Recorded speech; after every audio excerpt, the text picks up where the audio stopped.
Forever Moments. Welcome back to the channel. Kung showbiz royalty lang naman ang pag-uusapan sa Pilipinas, isa lang ang pamilyang laging naiisip ng marami. Yes, we are talking about the Dantes Squad, ang pamilya ni na Kapuso Primetime Queen Marian Rivera at Kapuso Primetime King Dingdong Dantes. Ikaw ang sagot sa lahat ng dasal ko na ibinigay sa akin ng Panginoon. Salamat dahil kinumpleto mo ang ibig sabihin ng totoong buhay. Sa video natin for today, pag-uusapan natin in-depth ang mga anak ni Marian Rivera, ang kanilang mga personalities, kung paano sila pinalaki, at syempre, ang kanilang ama. Spoiler alert agad para sa mga naguguluhan yan. Isa lang po ang ama ng mga anak ni Marian at yan ay walang iba kundi si Dingdong Dantes. In this video, we will dive deep into the world of Ate Zia and Kuya Sixto. Paano nga ba magpalaki ng bata ang isang primetime queen?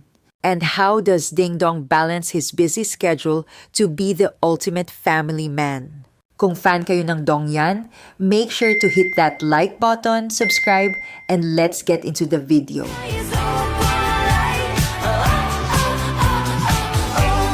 Bago natin pag-usapan ang mga cute nilang anak, kailangan muna nating balikan kung saan nagsimula ang lahat.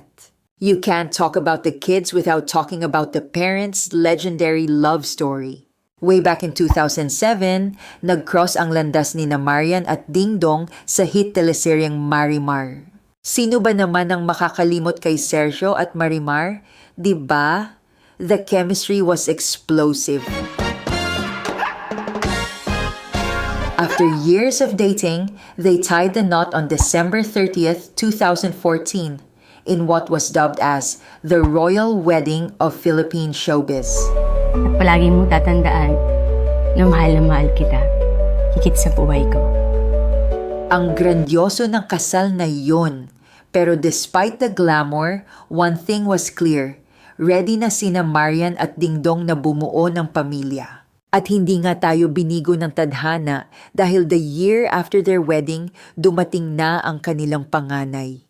On November 23, 2015, the showbiz world stopped to welcome the firstborn of the Dantes family, Maria Leticia Dantes, na mas kilala nating lahat bilang Ate Zia.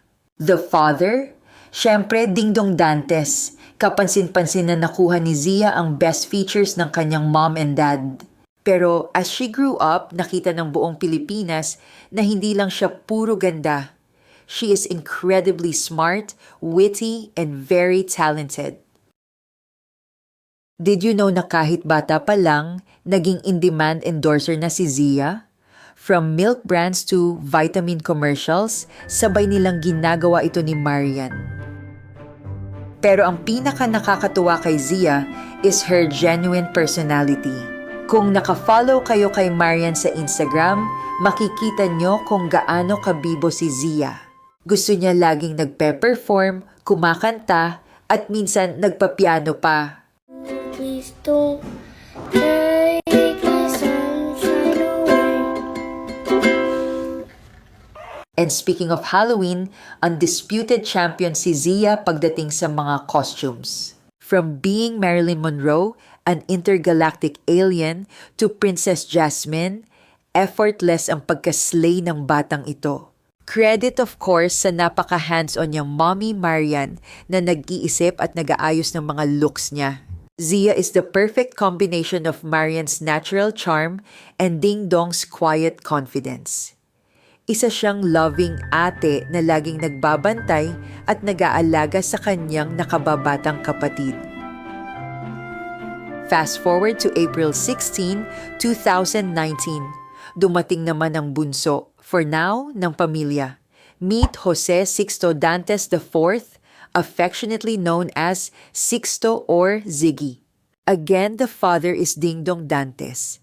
And let me tell you, ang batang ito ay literal na copy-paste ng kanyang tatay. Kung si Zia ay may malaking resemblance kay Marian, si Sixto naman ay mini Dingdong. Kaya nga nakuha niya ang pangalang Jose Sixto IV, ipinagpapatuloy niya ang lineage ng mga lalaki sa pamilya Dantes. Si Sixto is turning out to be an absolute heartthrob. Kahit ang bata-bata pa niya, grabe na ang appeal. He's very active, loves the outdoors, at mapapansin nyo sa mga vlogs at posts ni Marian, hilig ni Sixto ang music at martial arts. Madalas din silang may jamming sessions ng kanyang daddy dong gamit ang gitara. Oh, Bada, life goes on. La, la, the life goes on. Nakakatuwang makita ang dynamics nila. Si Ding Dong bilang ama is very intentional with his time. Makikita mo yung pagiging boys boy nila ni Sixto. Nagbabike, nag-e-explore at nagbi-build ng mga laruan. Pero syempre, mama's boy din si Sixto. The way he hugs and kisses Marian in their videos will melt your hearts. Marian and Ding Dong made sure na kahit magkaiba ang gender ng mga anak nila, pantay ang pagmamahal at atensyon na ibinibigay nila. The sibling bond between Zia and Sixto is also very strong. Laging sinisiguro ni na Marian na nagkakasundo at nagtutulungan ang dalawa. Ngayon, pag-usapan naman natin ang mga magulang.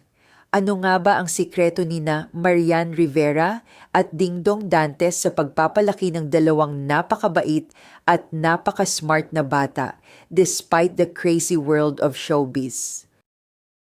First off, hands-on parenting.